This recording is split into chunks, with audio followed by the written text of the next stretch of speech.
Assalamualaikum warahmatullahi wabarakatuh. Asyhadu an la ilaha illallah wa asyhadu anna Muhammadan abduhu wa rasuluh. Kematian menjadi salah satu ketakutan yang dirasakan oleh seluruh umat manusia. Sebab setelah masuk ke dalam kubur ini, mereka memang tidak lagi direpotkan dengan permasalahan duniawi.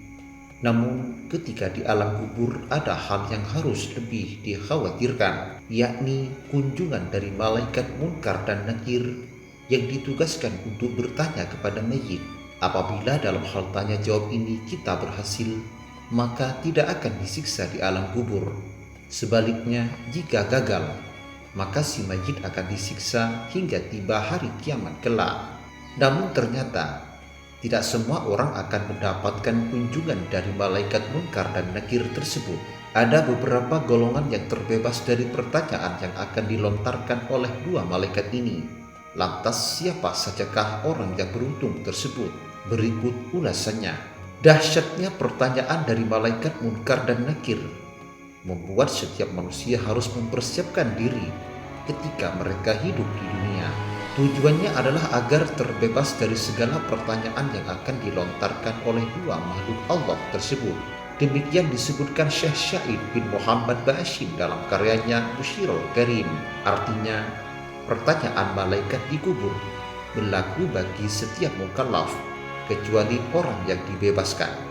Mereka yang dibebaskan misalnya para nabi, syuhada, siddiq, penjaga di perbatasan daerah musuh, orang yang melazimkan bacaan surah Tabarok atau Hamim As-Sajadah setiap malam, mereka yang mati diserang penyakit sampar, atau mereka yang wafat hari Jumat.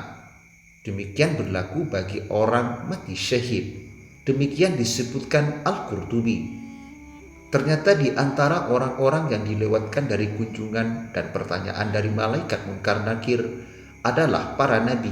Nabi merupakan sosok manusia pilihan Allah Subhanahu wa taala yang diberi wahyu namun tidak diwajibkan untuk disampaikan kepada umat. Sedangkan syuhada adalah orang-orang yang meninggal di medan perang atau ketika berjuang di jalan Allah demi membela agama Islam dan mempertahankan haknya dengan penuh kesabaran. Selain itu, pengertian syuhada juga diartikan sebagai orang yang telah mempersaksikan dengan sebenar-benarnya dan orang-orang yang beriman kepada Allah dan Rasul-Nya. Mereka itu orang-orang siddiqin dan syuhada inda rabbihim, menjadi saksi di sisi Rabb mereka. Bagi mereka pahala dan cahaya mereka. Quran Surah Al-Hadid ayat 19. Hal yang pasti dari golongan orang-orang yang tidak mendapat kunjungan dari malaikat munkar dan nakir di alam kubur ini kelak adalah mereka yang senantiasa beriman kepada Allah Subhanahu wa taala. Selain itu, mereka juga selalu mengerjakan perintah Allah dan menjauhi larangannya. Orang-orang yang di dalam kuburnya tidak ditanya oleh malaikat munkar nakir, berarti orang tersebut akan terbebas dari siksa kuburnya hingga hari kiamat kelak. Namun lain halnya dengan mereka yang ditanyai oleh keduanya dan gagal untuk menjawab pertanyaan tersebut.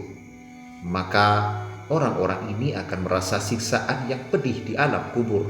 Oleh karena itu, kita dianjurkan untuk mempersiapkan diri sebaik mungkin ketika masih diberi kesempatan hidup di dunia ini. Apabila sudah terlalu banyak dosa yang diperbuat, maka bertaubatlah dengan sungguh-sungguh kepada Allah Subhanahu wa taala.